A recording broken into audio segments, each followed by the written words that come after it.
दोस्तों नमस्कार। बिहनिया संजय से मैं कौशल तिवारी। मेरा देश बदल रहा है। 2015 में जब देश के प्रधानमंत्री नरेंद्र मोदी ने यह बात कही थी तो किसने सोचा था कि देश इस तरीके से बदल जाएगा। रामनवमी के अवसर पर आधा दर्जन से अधिक राज्यों में जिस तरीके से धार्मिक उन्माद देखने को मिला और इसकी वजह से शांति व्यवस्था भंग होते दिखी, क्या देश ऐसे बदल रहा है? क्या बेरोजगारी और महंगाई मुद्दा ना होकर किसी का पहनावा, खान पान, कब खाना चाहिए, कब पहनना चाहिए, किस तरीके से पहनना चाहिए, कि धार्मिक उन्माद पर देश बदलता चला जा रहा है। सत्ता के पास युवाओं को रोजगार देने का कोई तरीका नहीं बचा है। वह रोजगार दे नहीं पा रही है।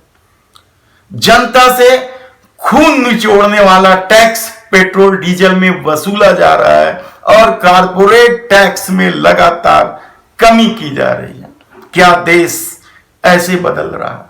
सवाल बहुत से हैं, लेकिन जिस तरीके से हाल के दिनों में रामनवमी के अवसर पर धार्मिक उन्माद की खबरें आने लगी, जेएनयू में खान पान को लेकर गुंडागर्दी की जाने लगी, तब सवाल यह है कि आखिर देश के प्रधानमंत्री खामोश क्यों नहीं? क्या देश धार्मिक आयोजनों में करुणा, ममता, दया का भजन भूलकर वीर रस के उद्घोष के साथ निकलना जरूरी है? क्या किसी एक वर्ग को डराने की कोशिश, उसके अपमान करने की कोशिश के बढ़ते प्रकरण ने क्या देश इस तरीके से बदला जा रहा है? बेशक देश को झूठ, अफवाह और नफरत की आग में सिर्फ अपनी राजनीतिक रोटी सेकने के लिए बदल दिया जाए, और यह कोशिश पिछले कई दशकों से लगातार की जा रही थी।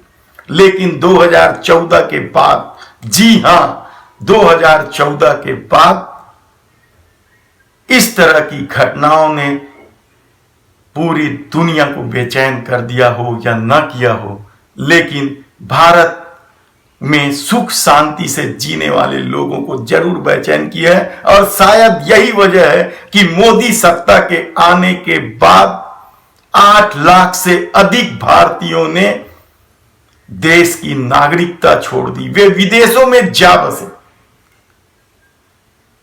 ठीक है, कुछ लोगों ने बेहतर अपॉर्चुनिटी के लिए गए होंगे, लेकिन यकीन मानिए कि आप यदि सर्वे कराएंगे तो आपको मिलेगा कि बहुत सारे लोगों ने देश सिर्फ इसी वजह से छोड़ी।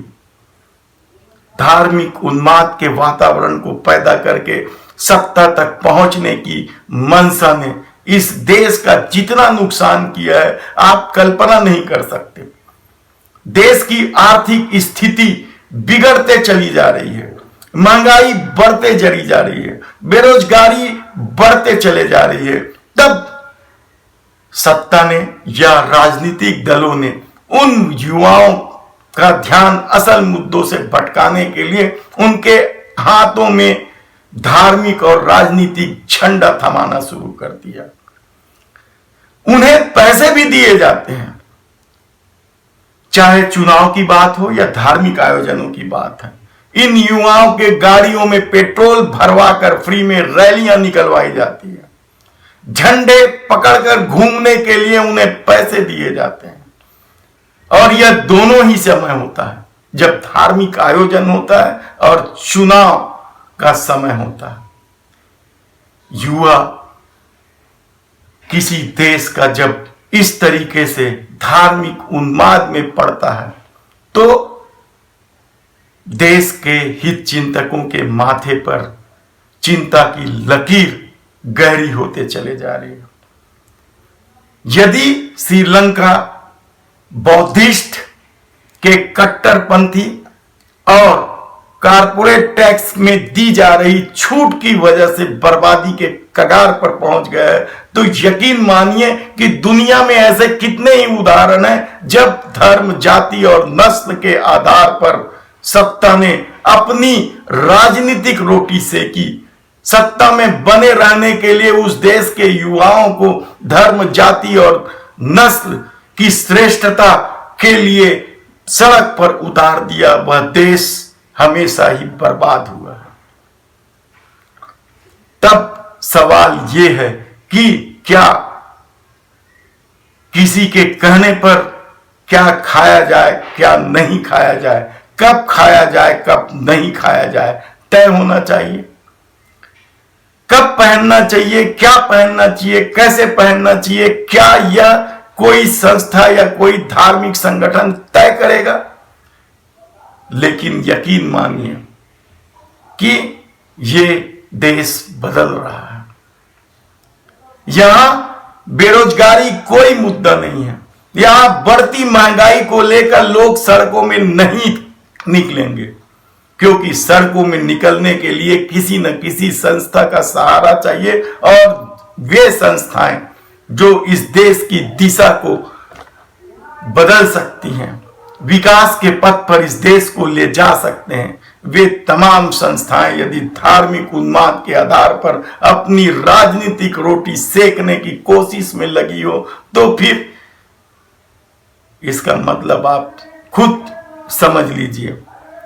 6 राज्य, बंगाल, मध्य प्रदेश, गुजरात, झारखंड, यानी आप सोच नहीं सकते कि राम जी किस तरीके से करुणा और दया के प्रतीक थे। कुमार विश्वास कहते हैं कि पूरे जीवन में राम को वे तुलसीदास जी के रामायण का उदाहरण देते हुए कहते हैं कि पूरे जीवन में राम को सिर्फ एक बार क्रोध आया था, समुद्र लांघने के दौरान। हमेशा ही दया करुणा की मूर्ति रही है। लेकिन जो लोग आज राम भक्त होने का बढ़ चढ़कर दावा करते हैं, वे समय समय पर क्रोधाग्नि से जल रहे हैं, खुद को जला रहे हैं, अपनी पीढ़ियों को जला रहे हैं, अपने बच्चों को जला रहे हैं, और एक नए तरीके की भारत की नींव रख रहे हैं, जो भारत जैसे अनेकता में एकता वाले देश के लिए खतरे की घंटी है। इस देश में लोकतंत्र के लिए खतरे की घंटी है। इस देश के विकास पथ पर गहरी खाइयां हैं। लेकिन आज इस पर कोई यकीन नहीं करेगा।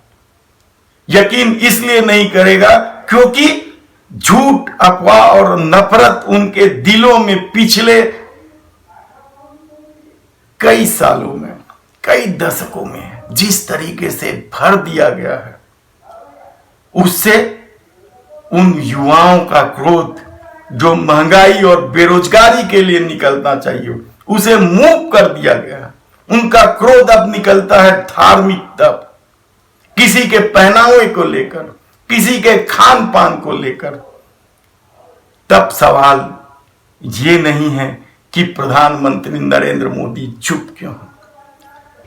हालांकि जब कर्नाटक में हिंसा बढ़ने लगी, खान पान और धंधा पानी को लेकर भी जब धर्म देखा जाने लगा, तो वहां के पूर्व सीएम अपील कर रहे हैं कि मुसलमानों को शांति से जीने दीजिए। क्यों ये अपील क्यों की जा रही है? ये वही लोग क्यों अपील कर रहे हैं जो वही लोग हैं जो धार्मिक उन्माद को बढ़ावा देते रहे हैं अपनी सत्ता के लिए। आज उनके पास कुर्सी नहीं और भविष्य में फिर कभी मुख्यमंत्री बनने का वक्त नहीं है या मुख्यमंत्री नहीं बन सकते हैं, तब मुसलमानों को शांति से जीने दीजिएगा की अपील कर रहे हैं। लेकिन र्यूमर स्पीड सोसाइटी ने जो सालों से एक धर्म विशेष के खिलाफ जो नफरत के बीज बोए हैं वह यदि आज लहलहाने लगा है, युवा महंगाई और बेरोजगारी की मांग करने की बजाय किसी के खान पान, किसी के लाउड स्पीकर, किसी के पहनावे और किसी के धंधा पानी पर प्रहार कर रहे हैं, अपना गुस्सा उतार रहे हैं, तो इसका मतलब आप समझिए कि क्या होने वाला है। सचेत रहिए, कहीं आपका बच्चा इस उन्मादी भीड़ में शामिल हो जाए तो क्या होगा, जरा सोचिए। आप अपने व्हाट्सएप और फेसबुक में इस तरह के उन्मादी विचारों को शेयर करते हैं। यदि आपका बच्चा इसी तरीके से शेयर करते हुए सड़क पर उतर जाएगा तो क्या होगा। सोचिए हम किस तरीके से देश कर रहे हैं। जब 2015 में देश के प्रधानमंत्री ने देश बदल रहा है कहा था तो लगा था कि अब उच्च शिक्षा के लिए लाखों छात्र जो विदेशों में जा रहे हैं वे नहीं जाएंगे, उनके लिए व्यवस्था होगी। लेकिन स्थिति विकराल होते चले जा रहा है, क्योंकि जिनकी मंशा है देश बदलकर धार्मिक उन्माद में सत्ता की सीढ़ी और सत्ता की कुर्सी हासिल करना, वह देश बदल रहा है को अपने तरीके से बदल रहा है। धन्यवाद।